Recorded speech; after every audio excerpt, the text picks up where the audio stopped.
భగవద్గీత అధ్యాయం 1 శ్లోకం 6 శ్లోకం యుధామన్యుశ్చ విక్రాంత ఉత్తమౌజాశ్చ వీర్యవాన్ సౌభద్రో ద్రౌపదేయాశ్చ సర్వ ఏవ మహారథాః అనువాదము పరాక్రమవంతుడైన యుధామన్యుడు శక్తిశాలి అయిన ఉత్తమౌజుడు సుభద్రాతనయుడు అంటే అర్జునుని కుమారుడు అభిమన్యుడు మరియు ద్రౌపది కుమారులు అంతా మహారథులు అంటే ఒకేసారిగా వేల మందితో సమరించగల శక్తివంతులైన యోధులు. ఈ శ్లోకం ద్వారా దుర్యోధనుడు ద్రోణాచార్యునికి పాండవుల సైన్యంలో ఉన్న మహారథుల పరాక్రమాన్ని వివరిస్తున్నాడు.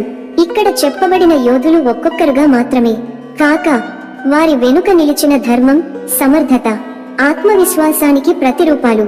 యుధామన్యుడు మరియు ఉత్తమౌజుడు పాండవుల శిక్షణలో ఉన్న వీరులు. అభిమన్యుడు అర్జునుని వారసుడు, చక్రవ్యూహ విజ్ఞానిగా ప్రసిద్ధుడు.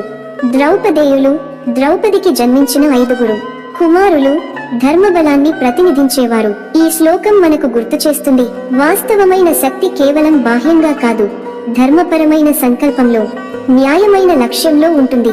ఇలాంటి గొప్ప శ్లోకాల తాత్విక భావనల కోసం వీడియోకు లైక్ చేయండి, కామెంట్ చేయండి.